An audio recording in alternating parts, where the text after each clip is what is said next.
Hello and welcome to another exciting episode of Know Your Faith series. I am Collins, and on today's episode, we'll be talking about the Cardinal Virtues.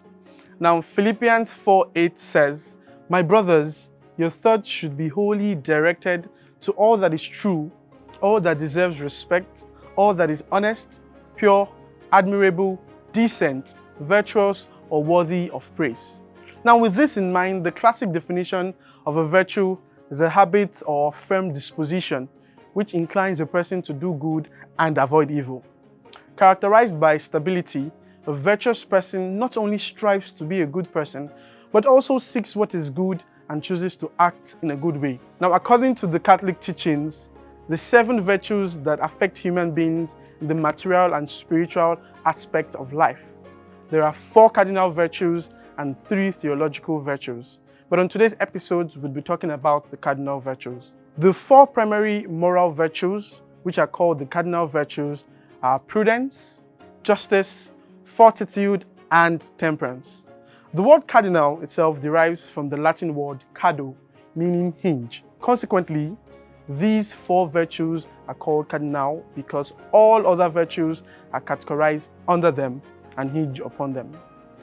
Now, the book of wisdom of the Old Testament states that, "For wisdom teaches temperance and prudence, justice and fortitude, and nothing in life is more useful for men than these."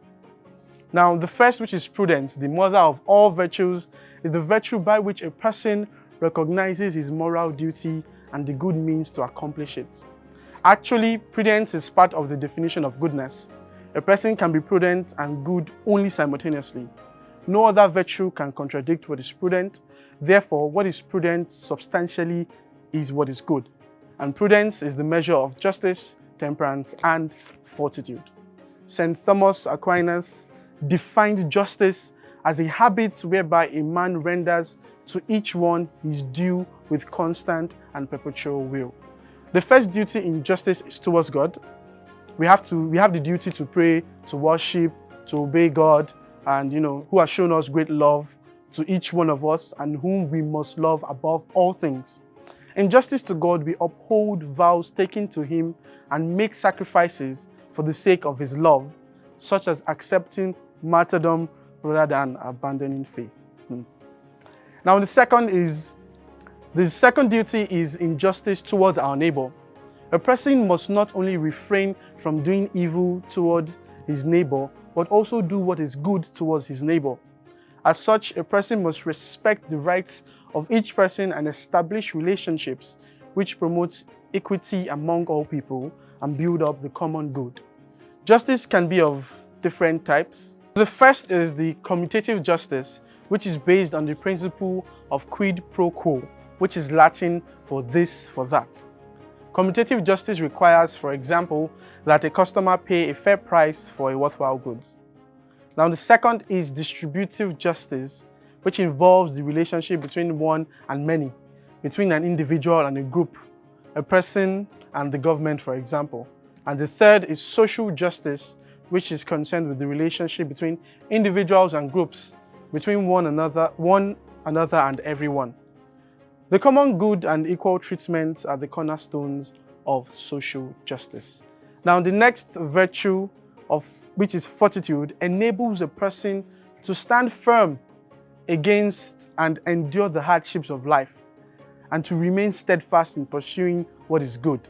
Here, such as steadfastness and endurance reflects the soul's clinging into what is good. Genuine fortitude does not entail making sacrifices or risking one's life arbitrarily or foolishly. However, genuine fortitude is always exercised in accord with reason, assesses the true nature and value of things, that is, asking whether something is really worth sacrificing for, and involves a just cause. Fortitude strengthens the individual's resolve to resist temptation, overcome personal weakness, and make sacrifices for what is good. And finally, the virtue of temperance. It enables a person to keep his passions and emotions under control of reason.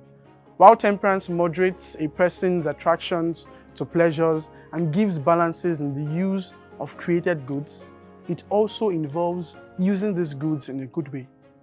Here, one approaches pleasure and the use of created goods in the light of faith, of reason, and of one's own vocation and circumstances of life. So that's it. Those are the 4 cardinal virtues. Please feel free to share, comment. You can also share with us, comment in a particular virtue that you probably have an experience with, or friends, or whatever it may be. Feel free to share in the comment section. Also subscribe to our channel at Dominican Media Presents on YouTube. And until I come your way next time, be bold and be Catholic.